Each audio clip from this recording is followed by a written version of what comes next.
Bengal voted. Mamata Banerjee lost both the state and her own seat as an MLA. And now, in this very politically volatile situation, the transition from one chief minister to the next is under a cloud. So, this is what's happening in West Bengal right now. The BJP is preparing to form its first government in Bengal after its landslide victory. Amit Shah is apparently, as Home Minister, personally overseeing the transition. Suvendu Adhikari is emerging as the key chief ministerial option, the front runner. But before the new government takes oath, Mamata Banerjee is refusing to resign and vacate the chief minister's chair. There are other members in the opposition as well who are taking her side and asking for the Supreme Court to intervene. So on the ground, also at this time, Bengal is witnessing political violence. In this video, we're going to take a look at what is happening in Bengal right now. All of the information that has come in that we've been able to verify in the last 48 hours since the election results were announced. What happens constitutionally if the chief minister refuses to step down, and whether this election result changes Indian politics far beyond Bengal. All right, let's take a look at what has happened so far. Now, the BJP government in West Bengal has kicked in the sense that their formation has now started. With the outgoing assembly set to be dissolved at any time, the newly elected MLAs are likely to endorse their chief ministerial pick. Home Minister Amit Shah, who will preside over the newly elected MLAs and their choice of chief minister. We hear, like I said, it's Suvendu Adhikari. Sources are saying the party is also considering the appointment of a deputy chief minister, and we'll find out soon. Sources also say the government may soon announce the dissolution of the existing assembly. BJP president in Bengal, Shomik Bhattacharya, has said the oath-taking ceremony will take place on the 9th of May, which happens to be the birth anniversary of Rabindranath Tagore, which is a really important day in Bengal, and it's likely to happen in Kolkata's legendary Maidan. Suvendu Adhikari has also said that he will vacate one of the two constituencies that he contested in the next 10 days. He has said the party's central leadership will decide which constituency he will retain. Addressing party workers and supporters in Nandigram, he said, not to take out victory processions immediately and wait, he said, for the 9th of May before you can start celebrating. Referring to attacks on BJP workers during the TMC regime, Adhikari said that he will not forget those atrocities faced by them, and he assured that he will take appropriate action against those people. He said, and I'm quoting here, "I was part of the 2011 Parivartan, which is the change, and I am now part of a real change, and I offer my gratitude to the people of Nandigram." He also referred to the TMC's victory, the last victory in 2011, when Mamata Banerjee's party dismantled the 34-year-old left regime, and he offered prayers to a Hanuman statue in Nandigram and remembered BJP workers who died in political violence. He also went on to say that we will have a government in Bengal from the BJP for the next 100 years. There was one soundbite, though, that did come out, and it was quoted by NDTV and also ANI, where he said this. This is Suvendu Adhikari, who is the winning candidate from Bhabanipur and from Nandigram. And remember, he's most likely to be chief minister. This is what he said. He said, "The Hindu people of Nandigram made me win again. The entire Muslim vote went to the TMC. I will work for the Hindus of Nandigram. The TMC will be finished within 24 hours. It will be destroyed. It will be finished." And that raised a few eyebrows on social media, because here is a possible chief ministerial frontrunner saying that he will only work for one half of society. Now, besides Suvendu Adhikari, there are two other possible, options for chief minister that are being considered, according to media reports, and both of them happen to be women. Agnimitra Paul is a BJP MLA from Asansol Dakshin constituency, joined the BJP in 2019 and soon became the party's Mahila Morcha chief. She organized self-defense training workshops for women in 23 districts and is described as a firebrand leader who entered the West Bengal Assembly in 2021 after defeating a TMC candidate. In January, she was appointed vice president of the BJP in Bengal. The other option is Rupa Ganguly, who won from Sonarpur Dakshin Assembly seat, defeating Trinamool's Arundhati Moitra by 35,000 votes. She is known for playing Draupadi in B.R. Chopra's Mahabharata, and she joined the BJP in 2015 and has served in Rajya Sabha in one term. Now, these are possible options, and it seems most likely to be Suvendu Adhikari, though. Now, the election has been won and the stage is set for a new government, but Mamata Banerjee throwing a spanner in the works by saying that she is refusing to resign and vacate the Chief Minister's chair, alleging that this election was stolen and the election commission was being partisan and working for the BJP. She told reporters in Kolkata there is no question of her resignation. She alleged that voters were looted by force and pointed to deliberate counting delays to demoralize TMC workers. She maintained the results reflect a conspiracy and not a public rejection.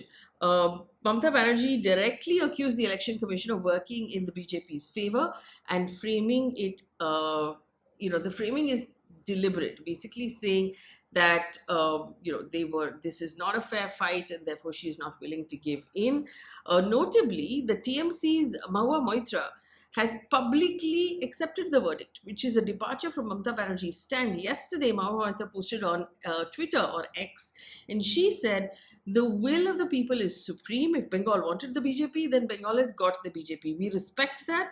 We fought a good fight against unimaginable odds and an uneven pitch, and I am proud of my leader and my party. So on one hand, Mamata Banerjee saying that she just refuses to accept this result, and on the other hand, one member of her party accepting the result. In response, though, voices from the BJP have been very clear and said, hey, for the Congress Party was very happy with the Kerala results where they won. How come they're happy with the Election Commission in Kerala where they win, but they're not happy with the Election Commission in Bengal where they have lost? Now, let's take a look at what the legal experts are saying about Mamata's decision. The constitutional position is not at all grey here. They seem legal experts are of a very clear view that Mamata Banerjee has no option but to leave and make way for the new government because the tenure of her government and her assembly expires on the 8th of May.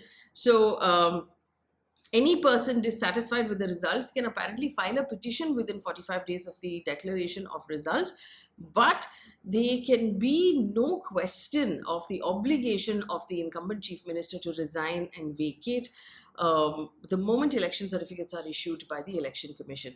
Abhishek Manu Singhvi, who is a constitutional expert, senior advocate, and works very closely with the Congress Party, has basically said that maybe it is a rhetorical outburst, but the legal position is very clear. She has to resign.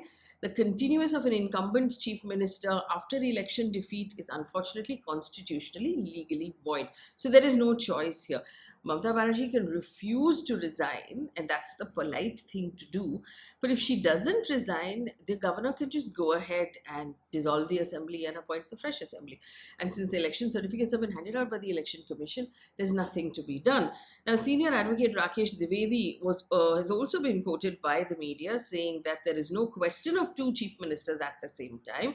Constitutional morality and electoral mandate make it a must for the incumbent chief minister to resign and make way for the political party that has secured the majority. The moment a new assembly is constituted, the party which won the majority in the polls will elect its representative and that person will become chief minister. If Mamata Banerjee doesn't resign, the governor will just dismiss her because Article 172(1) of the Constitution says a legislative assembly shall continue for 5 years from the date appointed in the first meeting and no longer. The expiration of the 5-year period shall operate as a dissolution of the assembly. So automatically on the 8th of May, Mamata Banerjee's assembly as it stands will be dissolved. It will not exist anymore. And since she has not won her seat again, she's not even a member of assembly, let alone chief minister. Two voices from the India bloc have come out in her support.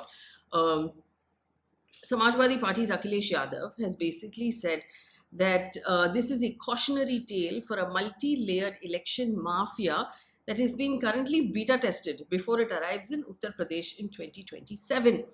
Now, he's basically said that Yadav was questioned why the pulse of democracy, the counting of votes, remains shrouded in a digital fog. He said the court proceedings have gone live. Why can't vote counting also go live? Why can't we all see it? And he's called on the Supreme Court to intervene and make CCTV footage of the counting centers public. Now, Yadav's words obviously carry a certain personal weightage as well because he has a big election coming up in Uttar Pradesh and he is talking about the possibility of Bengal being used as a blueprint on a larger scale in Uttar Pradesh. The other person who came out in support of Mamata Banerjee is Rahul Gandhi.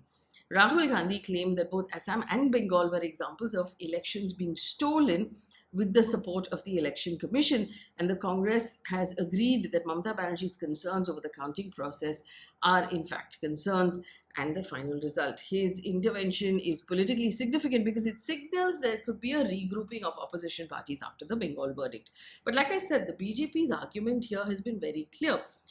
Like, how come you guys are happy when you win and you complain when you lose? Because there's a checkered response, right?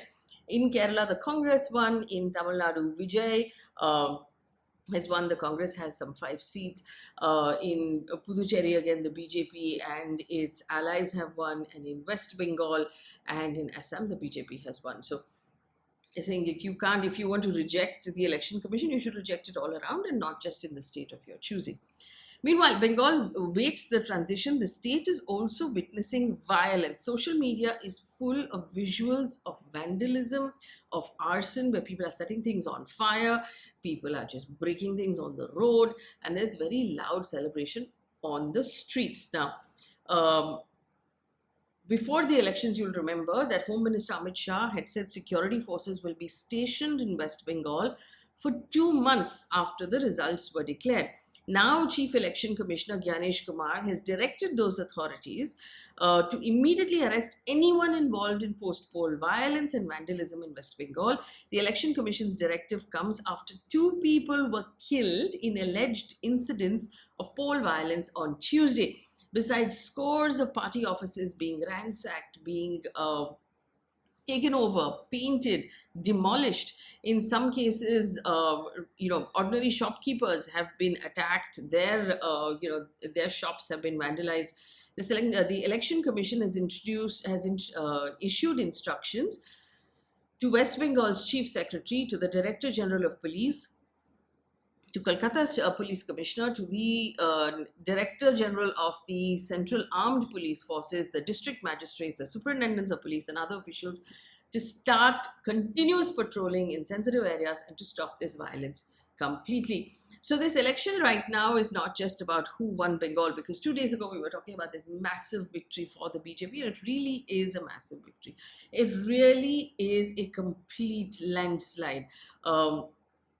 It's also about what Bengal becomes next. For the BJP, this is the culmination of a decade-long, maybe longer, political project to crack that big opposition fortress in eastern India and make headway there. For Mamata Banerjee and the opposition, this is a defeat that is being framed not just as rejection by voters, but as a warning for future elections. So both sides are looking at this completely differently. But in the middle of all of it are the people of Bengal, watching this power transfer unfold, perhaps with their jaws slightly hitting the ground, because there's street violence, there is legal battles, and there's deep political polarizing, and the new government will take oath in a few days. The political battle over this is just beginning. It'll be very interesting to watch a few things about what Bengal is like after this, right?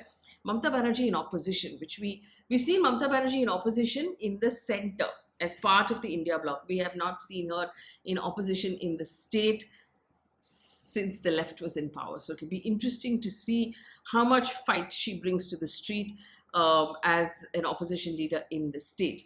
For the BJP, it came in with some very interesting promises for the people of Bengal, and it will be interesting to see how those promises actually play out. See, for the people of Bengal, they want jobs, they want development, they want infrastructure, they obviously want peace on their streets. They don't want violence anymore. They want to be able to get on with their lives. They want to see the same kind of progress that is apparently being witnessed in states like Gujarat. So it'll be interesting to watch the BJP team that will come into power in Bengal to see how these promises are met and how the expectations of the people of Bengal are met as well.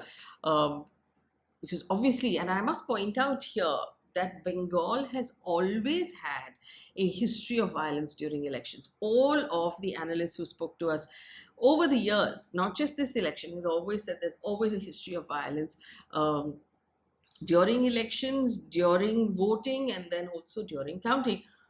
I hope that at this time, since the Home Minister moved in the kind of troops that they did during voting and counting, that those troops will maintain peace on the streets right now, because I think what the people of Bengal need is a peaceful transition. It's very interesting also to note that while in India we have in the past had issues of people questioning elections, but we have never had an incumbent chief minister openly refusing a political transition in any way. So this is completely unprecedented in recent times, although the law is fairly clear that on the 8th of May, that assembly ceases to exist. And so the new chief minister will just take oath on the 9th of May. Lots of changes here for the people of Bengal, so it'll be very interesting to see it play out. Let me know what you think. And if you live in Bengal, let me know what your emotions are right now about this transition of power.